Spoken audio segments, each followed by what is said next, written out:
Hello दोस्तों, आज हम माँ दुर्गा का व्रत कथा सुनाने जा रही हूँ। इस कथा को पूरा जरूर सुनने।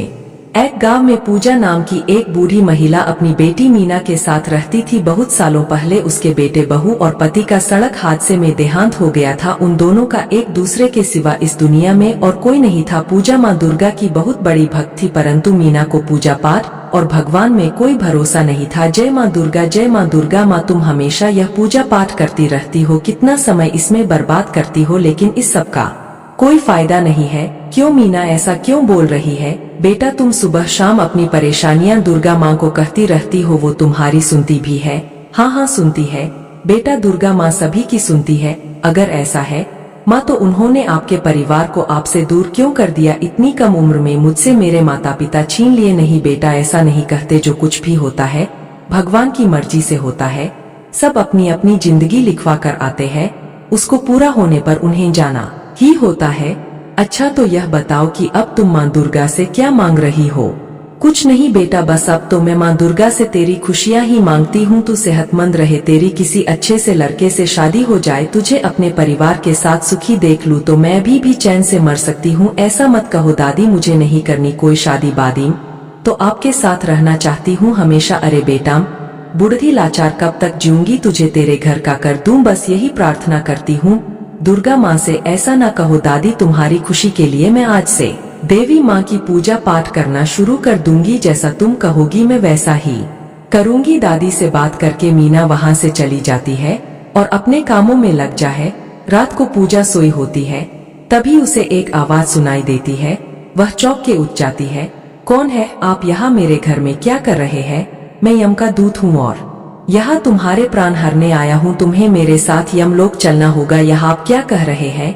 मैं अभी आपके साथ कैसे चल सकती हूँ? चलना तो तुम्हें होगा, क्योंकि तुम्हारा समय इस धरती पर पूरा हो चुका है और तुम्हारी मृत्यु का वक्त आ गया है। नहीं नहीं यमदूत जी, ऐसा ना कहे, मैं अभी आपके साथ नहीं जा सकती। मेरी एक पोती है, उसका मेरे अलावा इस दुनिया में और कोई नहीं है। अगर आप मुझे अपने साथ ले जाएंगे तो वह अकेली हो जाएगी। अब तुम्हारी इन सब बातों का कोई मतलब नहीं है। तुम्हारा समय पूरा हो गया है और मुझे यमराज जी ने तुम्हारे प्राण हरने भेजा है। तुम्हें मेरे साथ चलना ही होगा। यमदूत जी, आप एक बार यमराज जी से बात करें कि मुझे थोड़ी मोहलत और दे दें, मैं अपनी पोती की शादी कर लूं, फिर मेरे प्राण हर लेना। अभी आपके साथ कैसे आऊं? वह अकेली रह जाएगी। कुछ नहीं जानता, यम का दूत हूँ और यहाँ अपने स्वामी का आदेश का पालन करने आया हूँ। तुम्हें मेरे साथ चलना ही होगा। शांति से चलोगी तो ठीक है, अन्यथा मुझे तुम्हें जबरदस्ती ले जाना होगा। नहीं नहीं, ऐसा ना कहे। हे देवी माँ, रक्षा करें। आप तो जानती है रानी का इस दुनिया में मेरे सिवा और कोई नहीं है। मुझे यमराज जी से रानी की शादी तक की मोहलत दिलवा दो माँ। अगर उसकी शादी करे बिना मैं मर गई तो मेरी आत्मा को शांति नहीं मिलेगी। मेरी रक्षा करो माँ, मेरी रक्षा करो। ऐसा कह के पूजा माँ दुर्गा के आगे हाथ जोड़ के बैठ जाती है। पूजा, इन सब बातों से कुछ हासिल नहीं होने वाला।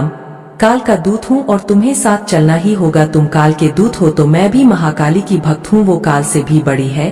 तुम देखना, वह मेरी रक्षा जरूर करेंगी। अच्छा, इसका मतलब है कि तुम ऐसे मेरे साथ नहीं चलोगी, मुझे तुम्हें जबरदस्ती ही ले जाना पड़ेगा। ऐसा कहकर यमदूत सावित्री की ओर अपना हाथ बढ़ाता है। पूजा को छूते ही उसे जोर का झटका लगता है।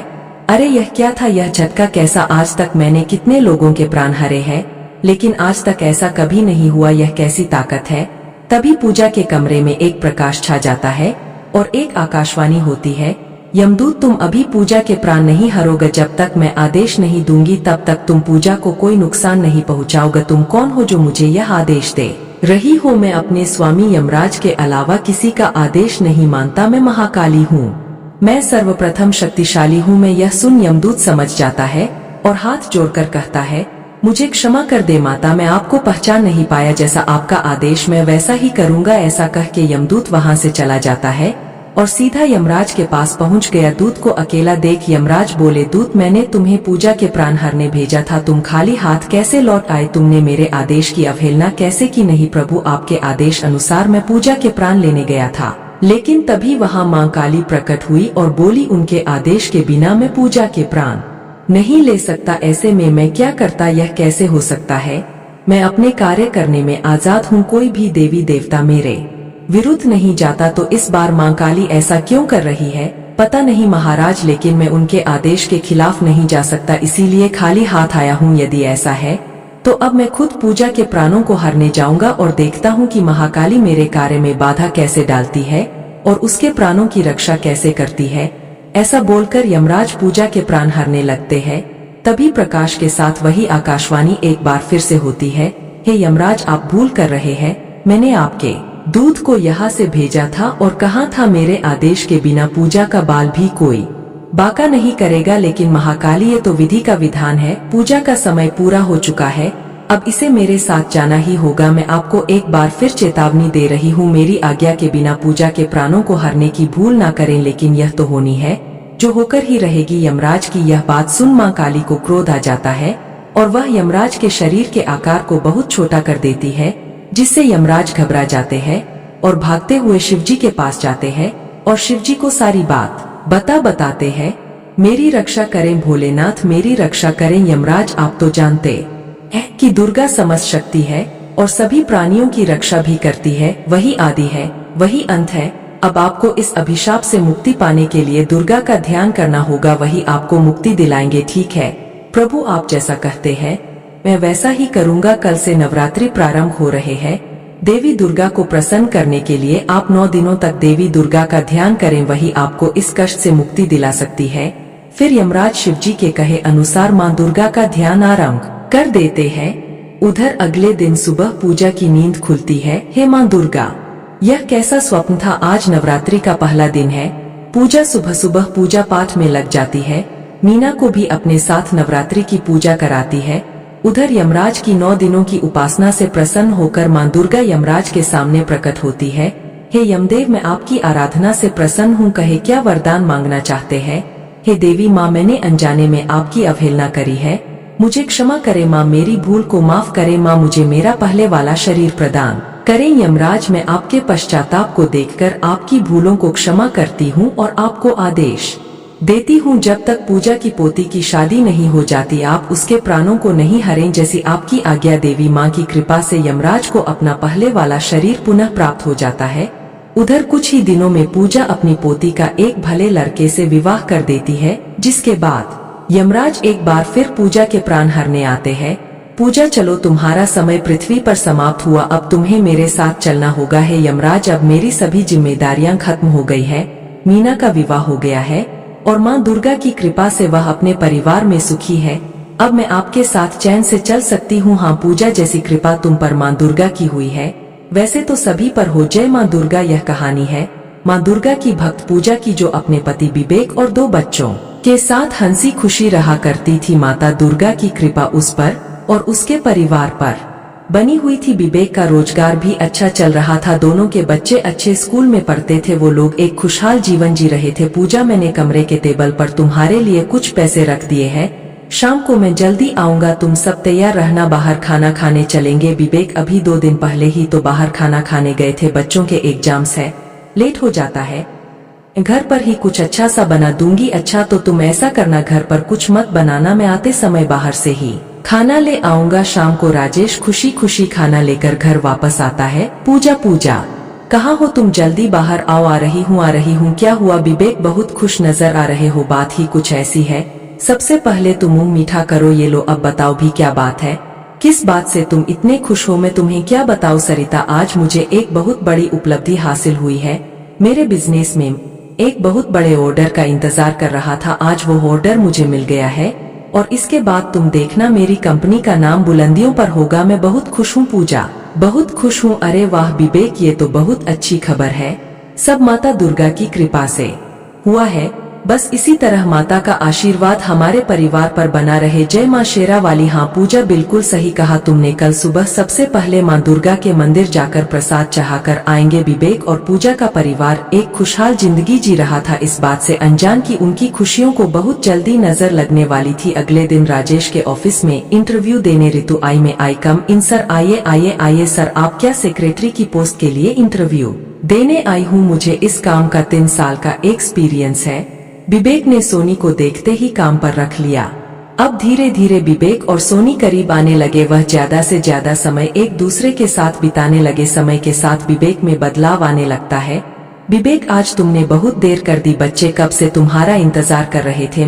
ऑफिस में काम ही करने जाता हूँ, मजे तो लेता नहीं हूँ, अब काम में समय तो लगता ही है ना। विवेक तुम सुबह बच्चों को कह कर गए थे, इसलिए मैं तुमसे पूछ रही थी। हाँ, तुम तो यही चाहती हो कि मैं सब काम धंधा छोड़कर तुम्हें और तुम्हारे बच्चों को घुमाता रहूं। बंद करो अब यह सवाल जवाब, मैं बहुत थका हुआ हूँ। ठीक है ठीक है, तुम कपड़े बदल लो, मैं खाना लगाती हूँ। रहने दो, मैं खाना खाकर आया हूँ, मुझे भूख नहीं है। विवेक का ऐसा व्यवहार देखकर पूजा को बहुत दुख हुआ। अब हर रोज ऐसा ही होने लगा। विवेक रोज देर रात घर आता, धीरे धीरे इसका असर उसके व्यापार पर भी होने लगा। सर आज शाम को आपकी एक मीटिंग है। आज शाम तो मैं थोड़ा व्यस्त हूँ। मैनेजर साहब आप ऐसा कीजिए, मीटिंग आप ही संभाल लीजिए। सर लेकिन आपको वहाँ जाना जरूरी है। सर मैंने कहा ना, मैं नहीं आ पाऊंगा। चलो विवेक, शॉपिंग के लिए देर हो रही है। हाँ चलो चलो। अरे ये क्या हो गया? मेरे अकाउंट से 1 लाख किसने निकाले? यह सब कैसे हो सकता है? मेरा अकाउंट तो खाली हो गया। तभी विवेक का फोन बजता है। कैसे हो विवेक? सोनी तुम कहाँ पर हो? 2 दिन हुए तुम ऑफिस भी नहीं आई और ना ही तुम मेरा फोन उठा रही हो। और ये मेरे अकाउंट से पैसे तुम ही ने निकाले हैं ना? हाँ, तुम्हारे अकाउंट से ये पैसे मैंने ही निकाले हैं।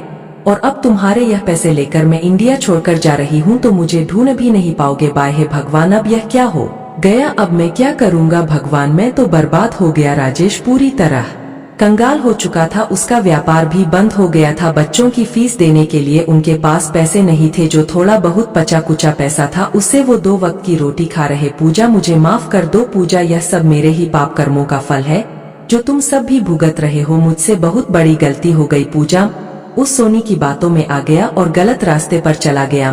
क्या करूं? अपनी भूल का प्रायश्चित करना चाहता हूँ। सरिता मैं क्या करूँ? तुम दुखी मत हो विवेक। माता दुर्गा के नवरात्रि आ रहे हैं। हम 9 दिनों तक माता का व्रत उपवास करेंगे, माता की चौकी सजाएंगे, पूजा पाठ आदि करेंगे। तुम देखना माँ दुर्गा हमारी सभी गलतियाँ माफ करेंगी और हम पर कृपा करेंगी। घट स्थापना का दिन आया तो विवेक माता की एक मूर्ति घर लेकर आया। पूजा ने मूर्ति की स्थापना कर दी। जैसे ही विवेक पूजा का सामान लेकर वहाँ पहुँचा तो उसे ठोकर लगी और वह गिर गया। उसका सिर माता की मूर्ति से टकराया। है दुर्गा माँ, है मेरी माँ, हमें मुझे माफ कर दे। मुझसे बहुत बड़ी भूल हो गई है माता, मैं अपनी गलती का प्रायश्चित करना चाहता हूँ। माता मुझे माफ कर दो। माता गलत राह पर चला गया था, मेरी भूल के लिए मुझे माफ कर दो। माता माफ कर दो। तभी अचानक विवेक को लगा जैसे उसके सामने साक्षात माँ दुर्गा खड़ी है और उसे आशीर्वाद दे रही है। पूजा ये देखो, साक्षात माँ दुर्गा मेरे सामने खड़ी है। साक्षात माँ अम्बे हमारे घर में आई है और हमें आशीर्वाद दे रही है।